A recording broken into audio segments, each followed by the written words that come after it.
So in today's video, we're going to turn a BRM and a Revoslot into a Carrera digital slot car. Well, not an actual Carrera digital slot car, but these two will be able to do this on a Carrera digital track.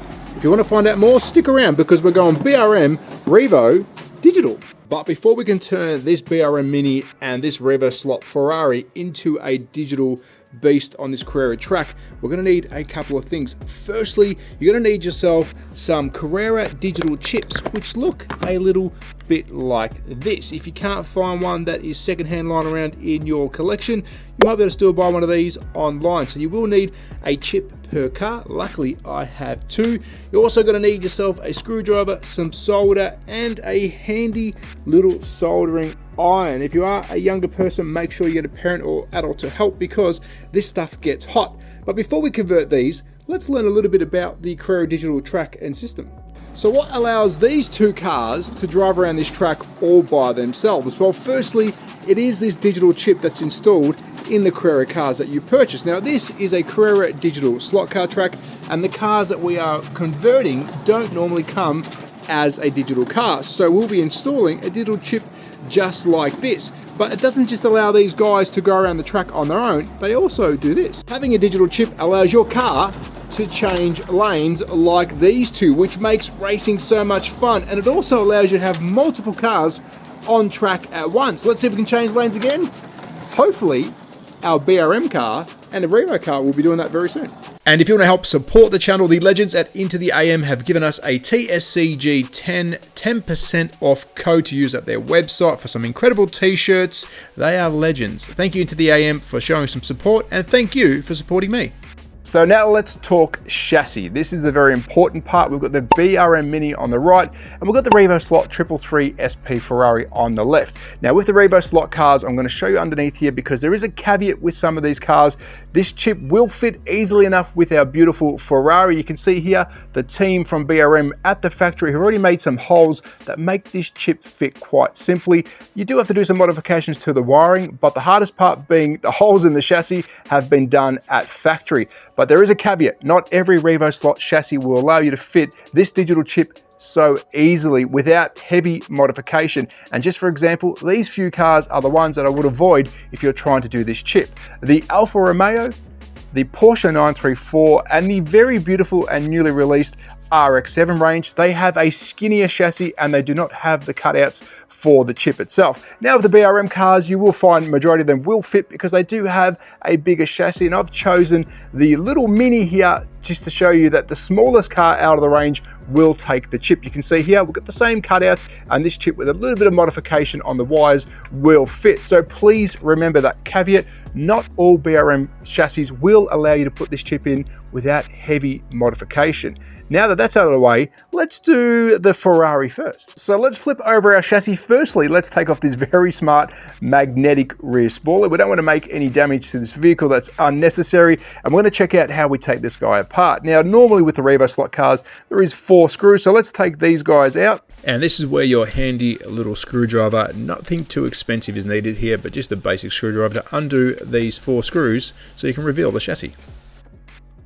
So now that we've removed the screws, let's take a look at what we are working with. These chassis are very well made, but quite simple. So it gives us a nice big bed here to play with. So let's get our digital chip and do a quick little dry run, making sure everything fits nice and snug. You can see here, our little light sensor is floating through there. Our polarity switch has a nice little seat there. It's not a perfect fit. As you can see, one side is resting very high, but that's not a problem. Again, these aren't Carrera digital cars, but they have put the holes there for you to try and fit one in, which I think this will get the job done. Now, I should have said you do need some tape. I didn't mention that in the tools that are required, but get yourself some electrical tape because in the first instance, I'll be taping this down in place to do some testing with it to make sure that it works. But we do have a little elephant in the room, and that's the original wires. Now, there's a couple of ways you can deal with this. You can actually cut the wires in half, allowing you then to solder the 2 wires to your red and black, and also your 2 wires to the gray and purple. That is your negative and positive to the motor, and that's your negative and positive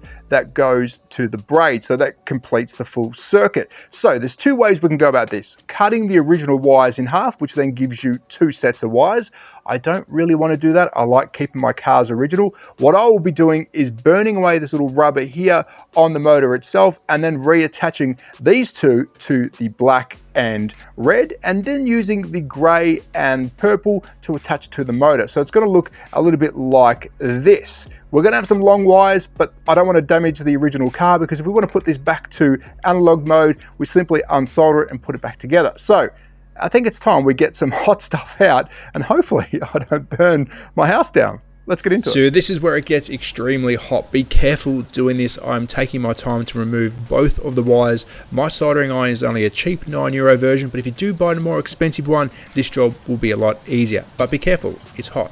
So we survived. The house is still in one piece, and so are my fingers. We did remove the negative and positive from the motor. Now the fun part, we're going to grab our digital chip once again, make sure it sits in there nicely, and then figure out where we're going to put these wires, because the first step I'm going to do is attach the grey and purple to the motor. Now you can get this wrong, but don't worry. If you do get it the wrong way around, it just means the car will go backwards. You simply need to take the car apart again and then just swap those wires around. But before we even put the body back on, I'm going to do the motor mounts, and then we're going to do the negative and positive, which is quite simple: black to black, red to red. Then we'll test it and see if I got it right. So don't be scared to try this part. So let's connect the motor to the chip.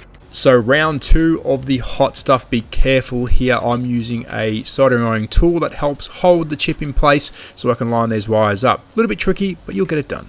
So we have finished the first chip. Now I know it doesn't look clean, it's a little bit of a mess. I'm not a professional when it comes to soldering, but if I can sort of get this job done, so can you. So the first step we're going to do, so we don't have any shorts, we're going to actually quickly tape up those two connectors, the black and the red, just to make sure that they don't touch each other. We don't want to blow anything up or damage any of our cars. So a little bit of simple tape, wrap that around. Yes, there is better ways to do it. You can get some heat shrink, pretty much this stuff here, which I don't have on hand, but because we only just fit in this for the video, we will do this as a proper install in the future. But for now, let's just make this safe so we don't cause any short circuits or any damage to this beautiful car, and then we'll fit our chip in. So now that that's in, this is the next step. We're going to make sure that everything fits nice and snug. So I'm going to rest my finger there, making sure all these other wires, which we will tie off because they are for front and rear headlights, which we don't have, and making sure that it still fits okay. Now these wires can tuck down. The motor wires are quite standard. They sit there. I'm going to tape this down in position, and then we're going to give it a quick test to see which way, if we've got the motor wires the right way around. If it goes forwards, we're okay. If it goes backwards, well, simply take these two off and start again. So let me fix that up, do a test, and then we'll come back to the bench. So now let's see if we've got the wiring around the right way. So I'm going to turn on my system, making sure that the power's on. We're going to put the car on track. This is your first test. If this car takes off forwards or backwards, we know the chip isn't working, because it should not have any movement whatsoever once placed on track. And it looks like the chip is doing its thing. It's either working or it's definitely not working at all. The way to find out is we're going to now code this car to one of our controllers. I've got controller number 1. Let's code it. It should make some noise.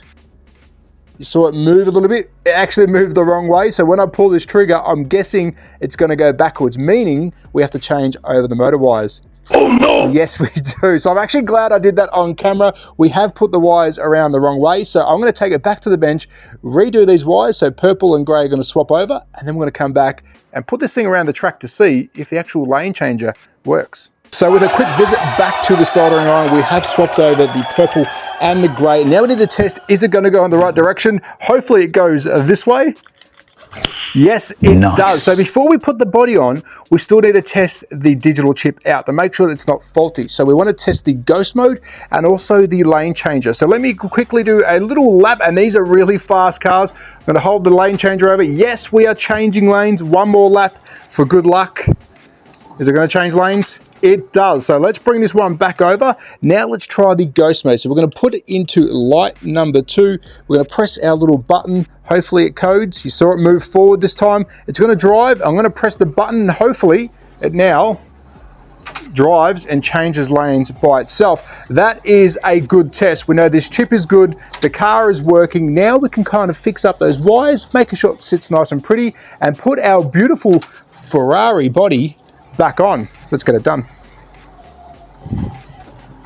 So chassis and shell is back together. I've got the tape running across, which we'll talk about in a tick. Firstly, make sure that your axles are spinning freely. There's no wires catching onto them, but I do want to make a remark about using the tape. Now, for video recording purposes only, I have gone with the tape and the quick soldering just to get the job done. My full recommendations after you put this in is make sure you get yourself some double-sided adhesive tape with Velcro backing so you can actually put the chip on the reverse side of the chassis secured, and then you can peel it off. The reason I say that, having this tape run directly across the chassis itself kills the performance of this beautifully designed car. And I want to quickly show you why. We have our 1/24 scale Mini here, which we haven't touched yet, but if I give this a bit of a wiggle, you can see that these two parts of the chassis move independently. That allows this car to rock and roll and get some really good performance out of this hobby grade chassis. So we've pretty much killed the performance, but after the fact, I will be putting a different form of adhesive on there so we can get rid of the tape, because we want this thing to dance around track. But now that it's in, let's put our beautifully designed magnet on. Yes, that big rear spoiler, and let's see if this thing actually works with the body on. So now it's time to put our beautiful Revo to the test. I'm going to go around nice and slow at the start, and then we'll introduce some other slot cars. So it drives really nice, it looks beautiful, it's really quick. I'll give you a quick squirt. So we want to make sure that this chip allows us to slow the car down. So I'm simply going to press the speed button, hit enter, and hopefully after a couple of pumps, this thing should go a lot slower. So that is now full speed. So we know we can actually control the speed with our digital chip. Will it now allow us to change lanes with the body on? Perfect. And I'm pretty happy because these cars are incredible. But the real test is, let's add a couple of ghost cars on and see if we can get away with any damage. So as you can see, we can now drive with our Carrera cars. We can try and catch up to them without getting any damage to ourselves. Let's see if we can change lanes. Outside lane. It is working perfectly. If you're wondering why I have done this, these cars are incredible. Revoslot cars are beautiful race cars, and allowing me to use this on my home digital set is a game changer. And again, it wasn't much effort whatsoever. So there we go. Our Ferrari Revo is doing the job. And no, I haven't forgotten about the 1/24 scale Mini by BRM. It's the same process, removing all 4 screws to take the chassis off the shell, making sure the chip fits nicely, removing the negative and positive from your motor. Remember, this is hot stuff, be careful, and then soldering the chip in place. Exactly the same steps we took with the Revo. And last step, testing the chip to make sure it works. Power on, no movement. Let's code it to the car. Does it move forward? Got a success. So we got it right this time. And does the chip work? We are changing lanes. So now we can put it on track.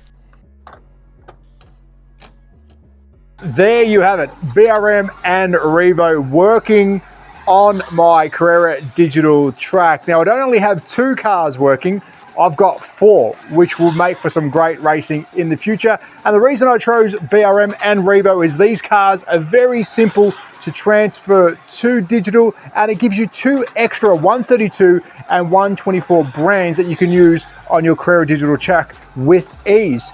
That's enough talking. I'm gonna have some fun with my newly modified Revo and BRM digital slot cars. Have a good one, and I'll see you in the next video.